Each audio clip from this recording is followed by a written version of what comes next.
This project uses AI and data analysis to help predict and analyze airplane crash events using historical aviation data.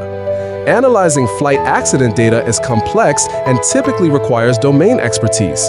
Our tool simplifies that by automating data processing, visualization, and risk prediction using machine learning, inspired by Google AI models for structured data.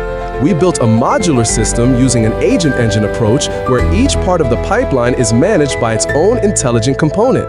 This can assist investigators, aviation researchers, or simulation developers.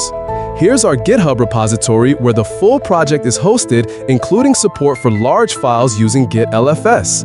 We've modularized the system into different agents: a data collector agent, a preprocessor agent, an ML agent for predictions, and a visualization agent.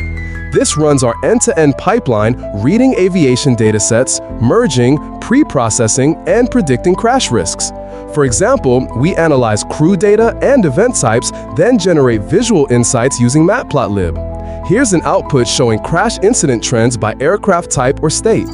We used Python for development, GitHub plus Git LFS for large data support, Google Cloud Service account for planned BigQuery integration. Our system can be deployed using Cloud Run for scalable serverless execution. To summarize, SriPawanDev ADK makes aviation safety analysis faster and smarter using an agent-based AI pipeline. We aim to improve prediction accuracy and launch a web dashboard using Streamlit or Flask hosted via Cloud Run. Thanks for watching.